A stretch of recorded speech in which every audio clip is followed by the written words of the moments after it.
बारिश की लड़की भाग 2। भाई, लड़की यहाँ नहीं है, लगता है दूसरी तरफ गई है, एक गुंडे ने कहा तो दूसरा गाड़ी के पास उस कोट से ढके नजदीक खड़े रुद्रवीर और लड़की को देखकर बोला, हाँ भाई, यहाँ तो बस ये लैला मजनू ही है। ठीक है, चलो चलो दूसरी तरफ देखते हैं, उनके लीडर ने कहा और दूसरी ओर चले गए। वो लोग गए। अब तुम चाहो तो मुझे आजाद कर सकती हो, कोट से सर बाहर निकालकर जिस ओर सारे आदमी गए उधर देखते हुए रुद्र ने कहा। तो लड़की को नजदीकी का एहसास हुआ। वो तुरंत पीछे हट गई और बोली, शुक्रिया। लड़की वहां से दूसरी ओर जाने लगी तो रुद्र ने उसे आवाज लगाई, सुनो जी। लड़की ने पलटकर धीरे से कहा तो रुद्र उसके पास आया और उसका हाथ पकड़कर गाड़ी में बिठाते हुए बोला, अंधेरा भी है और बारिश भी काफी तेज है, ऐसे में तुम्हारा अकेले जाना सेफ नहीं है। कहाँ जाना है बता दो, मैं ड्रॉप कर दूंगा। मैं चली जाऊंगी साहब, गाड़ी से उतरने की कोशिश करते हुए उसने कहा। तो 2 पल रुद्र ने उसे देखा, फिर गाड़ी का दरवाजा बंद कर लॉक करके बोला, जानता हूं चली जाओगी, लेकिन फिर किसी मुसीबत में पड़ गई तो? अब हर जगह मैं तो नहीं मिलूंगा ना तुम्हारी मदद करने के लिए, इसलिए चुपचाप बैठो और बताओ कहाँ जाना है। Railway station. ट्रेन का नाम? रुद्र गाड़ी आगे बढ़ाते हुए बोला तो लड़की घबराकर अपनी उंगलियां आपस में फंसाने लगी। ट्रेन का नाम नहीं पता? उसे इस तरह करते देख रुद्र ने पूछा तो उसने सर ना में हिला दिया। उसका चेहरा देख लग रहा था जैसे वो किसी भी पल दोबारा रो पड़ेगी। रुद्र ने कहा, जाना कहाँ है ये तो बता दो। ट्रेन का नाम मैं पता कर लूंगा। मुन्नार, लड़की ने कहा तो रुद्र घड़ी की ओर देखते हुए बोला, आधे घंटे में ट्रेन मिल जाएगी वहां के लिए।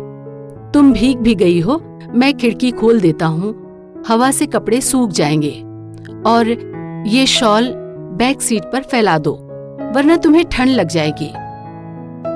नहीं, मैं ठीक हूं, आप बस मुझे रेलवे स्टेशन छोड़ दीजिए।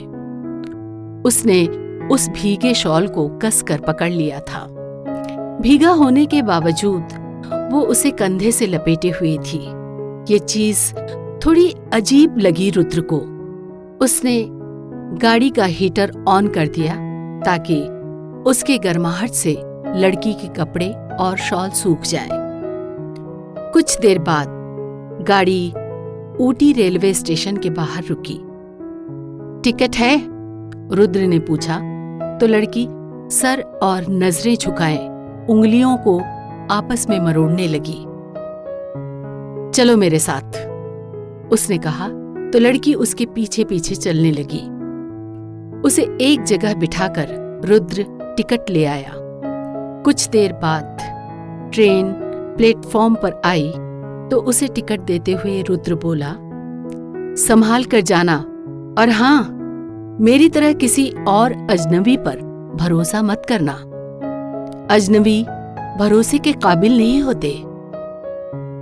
इतना बोलकर उसके सर पर हाथ रखकर वापस लौट आया रुद्र। वो लड़की 2 पल जाती हुई देखती रही उस अजनबी को, जो खुद अजनबी होकर उसे अजनबियों पर भरोसा ना करने की हिदायत दे गया। आंसू पोंछकर वो ट्रेन में चढ़ गई।